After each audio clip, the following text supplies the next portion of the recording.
So I finally traded in my Alice large. Took the old Sarges down Spring Lake before Bragg, traded it in. Got a brand spanking new Molly 2. Bought some extra straps and accessories. I went out today and I was going to get the pouches, the Molly pouches for the side of it.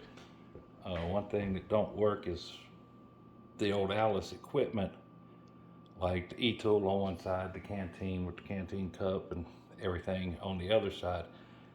The Alice will work. It'll go through one of your Molly straps, but you can't get it through two. It just won't do it. So I decided I was going to go out and I was going to get sustainment packs for the bag, one for each side, and I need to get a Molly E-tool holder and a Molly canteen holder that'll fit the Army version of the canteen that has the canteen cup in it also. Inside the bag right now is the patrol bag from the modular sleep system. There's about 5 MREs in there complete. The bivy, the woodland bivvy's in there. I'll go through the whole bag later. And on the back of it there is the camelback. Now some people wear their camelback. Some people put the camelback inside. They run it up through. But I found something just looking at it. Oh yeah, I bought a tripod finally. These are called the G-locks. And each one of these G-locks here, on the Molly 2, there happens to be a tab for each one of them. So you can carry this on the outside. And if you want to go walking around after you've reached your campsite or whatever, just take this off. The straps are still on it. And I have this also. So inside of this, there's an emergency bivvy, tourniquet. Right here is your portable stove, lighter. There's fuel tabs inside of it. Water filtration system. Over here I've got my battery charger, the bottle for the water thing. It just little things. You can notice this is a Roscoe bag, by the way. And it's Molly. So it's real simple to add this on. I say it's simple. It's not as easy as Molly gets though.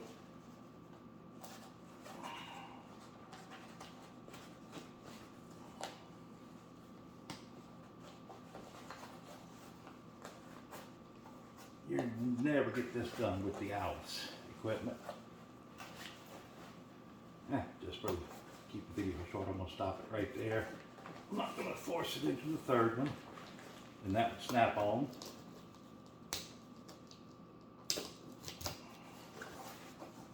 And let's go start this one.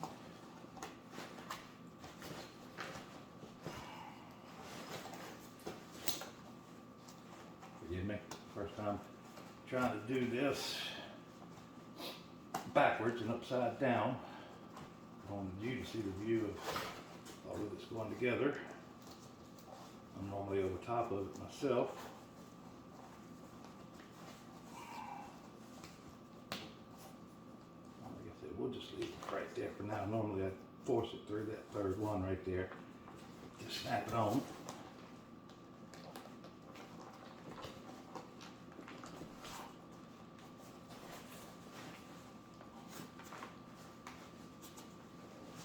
So now you've got a kit. Remove your G-locks, all of them.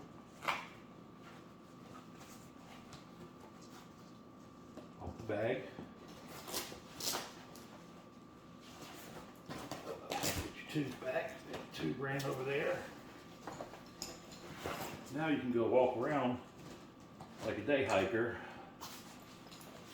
And you've got your camelback, you've got supplies.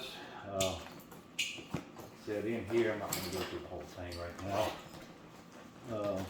Binoculars, food packs, tourniquet, cookie. There's 2 or 3 granola bars in here. I don't even know what all I did. In here is a granola bars, a high visibility thing in case you get lost. Or you can hang this up by your campsite, hang it up real high. You'll be able to see it from farther away. A little compass. And there you go. You still have your full kit. You'll notice that I've added these on. Because I want to do some high angle and some rappelling. So anyway, I started out this morning with the intention of getting the sustainment pouches for it. In reality, what happened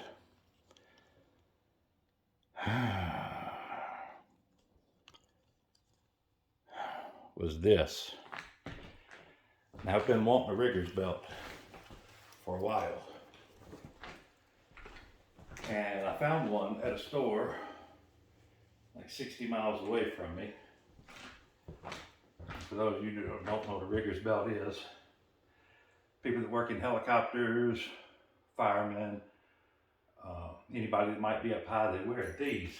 This is 1.5 inches of some really stout webbing. This is like a Chinese lock. This right here is like a file. So when you put this together, I hope it's in frame. You put this together and you've got it on your body. Velcro takes it up. That thing cinches down. It cannot, it's 4,000 pounds pulling this way. But what makes this belt different from most belts is this right here.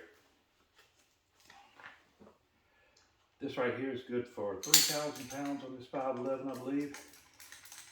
So if you're up in a basket lift like I am, and you have to tie off when you're moving the basket lift, you don't have to put the silly harness on. Yeah, if you're a crew chief on a helicopter and you're working around the door, that right there, it's called a rigger's belt. So I ended up getting one of those today. This is the thing pack. And then this, I've been wanting one forever. This thing here is the Rush 2. It's a 72-hour pack. And this thing is about, the original pack that I showed that I carry every day, I think it is 27 liters. This here, Rush 2, is 55 liters. And it's actually more than that because there's 1,000 bags on the Rush, 1,000 videos on the Rush 2 that you can go look at. But one thing I like about it is if I'm carrying just the patrol bag and the Gore-Tex bivvy that is waterproof,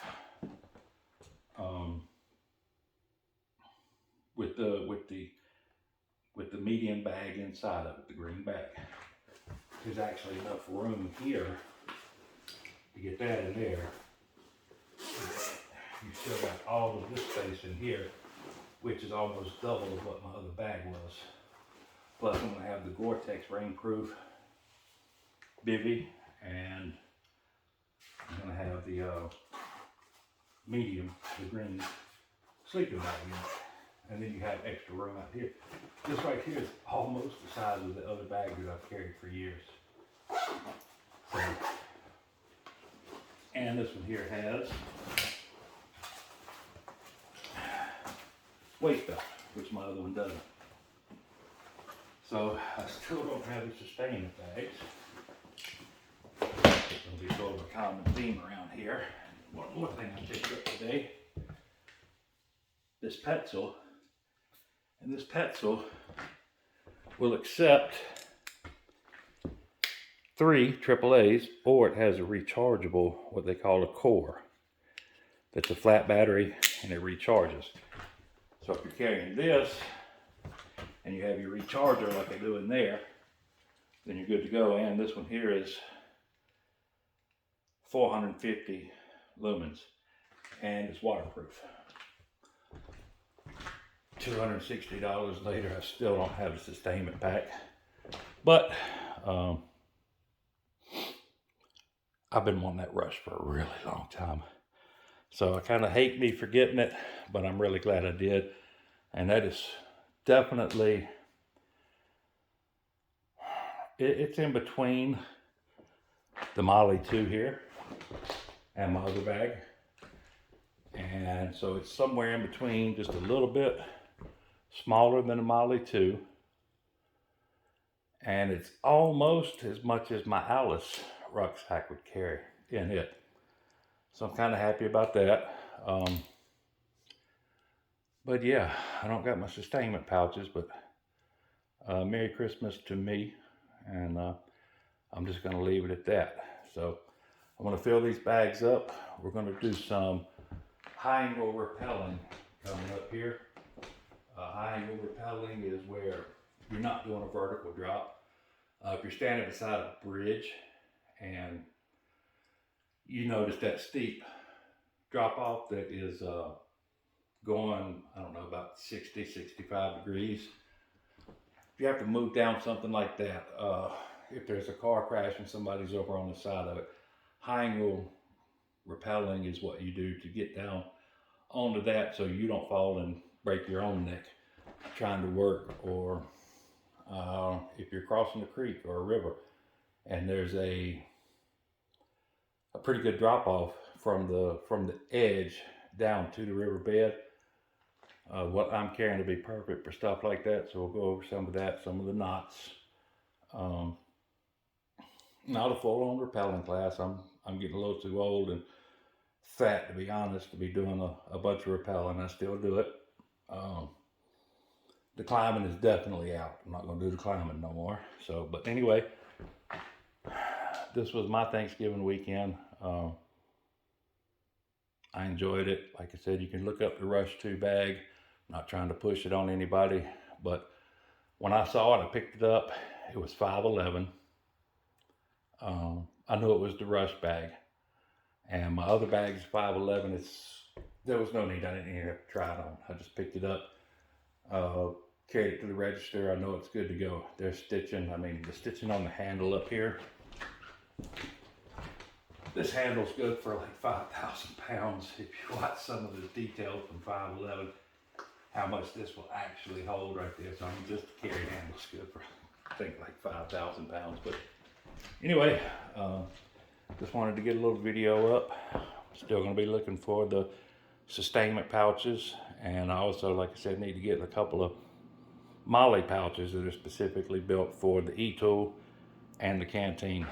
So anyway, thanks.